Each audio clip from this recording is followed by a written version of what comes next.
겨울에는 예전처럼 산책을 막 길게 하고 자주 가기가 힘들다라는 거예요. 그러니까 놀아주는 걸 실내에서 놀아줘야 되는데 이게 중요한 포인트들이 몇 가지가 있어요. 그래서 그거에 대해서 오늘 알아보는 시간 가져보도록 할 거예요. 제가 오늘도 그림을 조금 준비를 했습니다. 자, 아이들의 에너지에 대한 이해. 거창하죠. 애들이 가지고 있는 에너지는 뭐냐. 여기 이렇게 보시면 배터리. 충전을 해야 돼요. 휴식을 하죠. 그리고 방전을 해. 활동을 해요, 애들이. 주기적으로 이런 활동을 한다. 근데 여기 보면 예쁜 그림이 있죠. 강아지 배터리.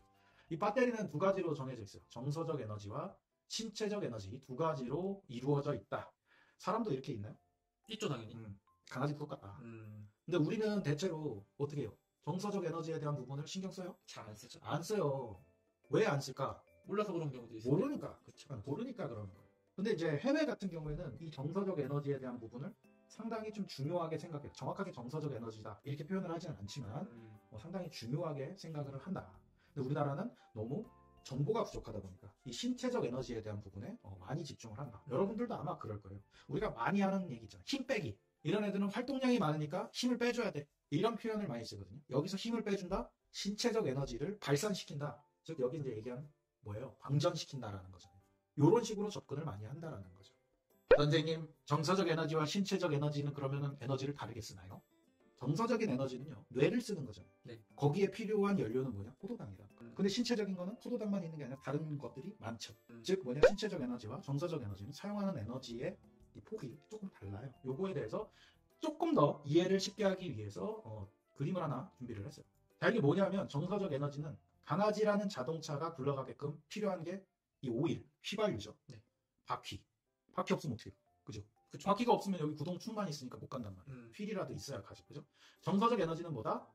휘발유다. 신체적 에너지는 뭐다? 타이어다. 이렇게 이해하시면 돼요. 이게 뭔 소리야?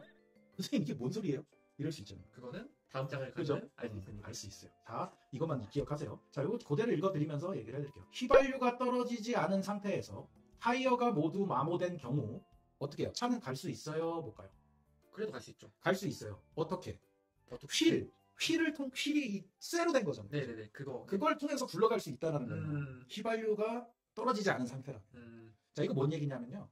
신체적 에너지에 대한 이해예요.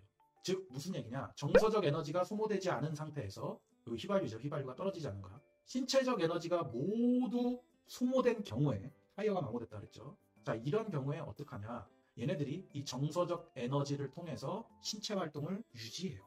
없어도 자동차 굴러간다 그랬죠. 바퀴가 없어도 굴러가 휠로. 근데 휠로 굴러가면 어떻게 돼요? 고장나겠죠. 고장나 막 덜컹덜컹하면 충격이 전부 다 차체에 들어가겠죠. 똑같아요. 신체적 에너지 요 부분이요. 정서적 에너지 우리 소모 안 하고 신체적 에너지만 소모하잖아요. 어떤 일이 벌어지냐? 애들이 지치질 않아.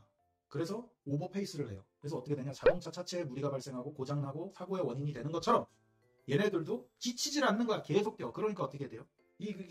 관절 나가고 이빨 나가고 이런 문제들이 생기는 거예요. 그래서 여기에 이런 게 있죠. 원반놀이를 통해 신체 에너지를 모두 소모한 경우에도 정서적 에너지 소모는 거의 일어나지 않아요. 원반놀이 했을 때는 정서적 에너지 소모가 일어나지 않는다고. 왜? 뛰는 것만 있거든요.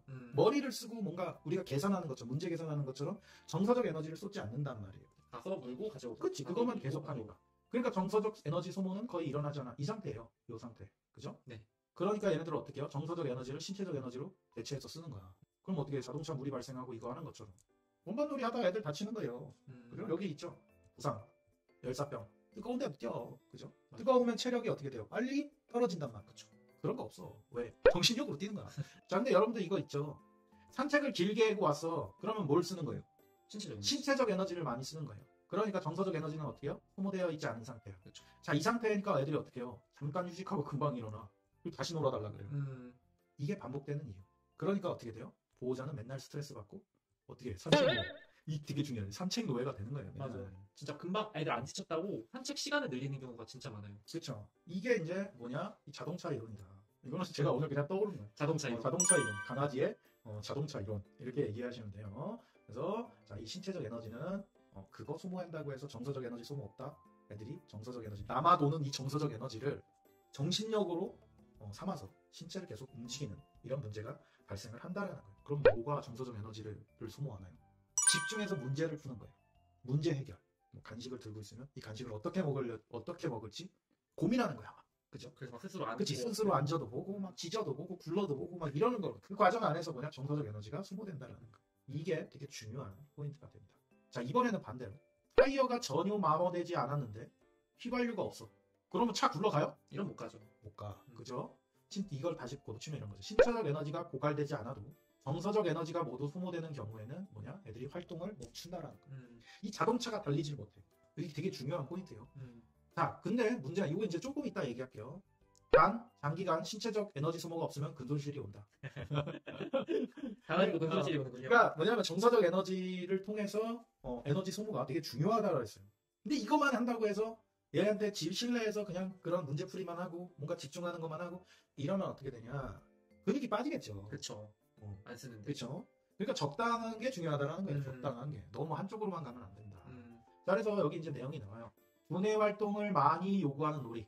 예를 들어서 독트릭이 있죠. 캡처링을 이용한 독트릭. 뭐 예를 들어서 스스로 앉았을 때 보상을 딱 주고 뭐 이런 것들 있잖아요. 네. 이런 것들을 통해서 정서적 에너지를 모두 소모한 경우에도 신체적 에너지의 소모는 거의 발생하지 않는다라는 거예요.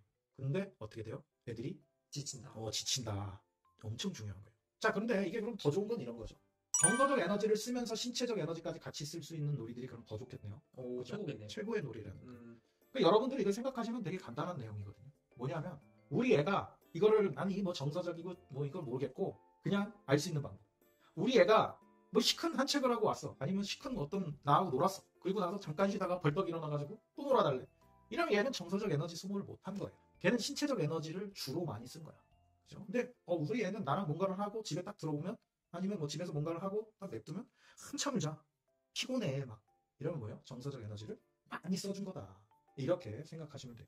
짧은 놀이 후 깊은 잠을 자거나 긴 휴식을 취하는 경우가 많아져요. 뭐 정서적 에너지를 쓰면. 그렇게 되면 어떻게 돼요? 산책 놀이에서 해방된다. 이거 되게 중요한 포인트가 되겠습니다. 자, 그래서 결론은 뭐다? 자, 우리들은 너무 이 신체적 에너지 소모에만 몰두하고 있다라는 거예요. 자, 여러분들 신체적 에너지의 소모에만 몰두하면 무슨 일이 벌어질까요? 체력만 늘어요. 체력만 늘어. 체력만 느는 거야, 그냥. 왜 우리가 그러잖아요. 보더콜리 애들, 뭐 마리노이즈 셰퍼드, 뭐 그리고 그 누구냐 저먼 셰퍼드 이런 애들 있잖아요. 네. 정말 이런 애들 보면 에너지가 레벨이 높아. 그러니까 그걸 풀어줄 수 있는 활동을 해줘야 된다라고 인스타그램에 보면 어마어마하게 올라가 있거든요. 그러면 어떻게 되는지 알아요? 서린 28호를 만드는 거야. 그런다고 산책 맨날 내리고 다니고 같이 뛰어다니고 공놀이 하잖아요. 완전 막 몸짱이 돼요, 애들이. 더 뛰어다녀, 더. 문제는 뭐냐? 그러면서 몸이 망가진다는 거야. 그죠? 그리고 또 그거를 그 체력 늘어나는 거를 사람이 맞춰줄 수가 없어요. 그죠? 맞출 수가 없죠. 그러니까 에너지 뺀다라는 표현 하잖아요. 그 진짜 잘못된 표현이라는 맞아요. 거예요. 그렇게 계속 나가면 어떻게 되냐? 진짜 철인을, 철견을 옆에다가 붙이고 다니는 거랑 똑같다. 그리고 그거보다 더 문제는 몸을 축낸다. 제가 그런 얘기 되게 많이 하거든요. 놀이나 이런 어떤 정서적 에너지에 대한 부분을 많이 충족을 못 해주고 신체적 에너지에만 집중해서 그걸 키워버린 경우에는 나중에 어떻게 되냐면 자기 몸 깎아 먹으면서 놀아요. 한계가 오거든요. 뛰다 보면 이런 데 열이 나요. 몸도 열이 나거든요. 히팅된다고 표현하잖아요. 안 멈춰요, 그런데도. 그러니까 뛰다가 어떻게 돼요? 날씨 좀 더우면 열이 딱 오는 거예요. 그래서 너무 신체적 에너지에만 집중하지 말아라. 자, 그래서 어떻게 노는지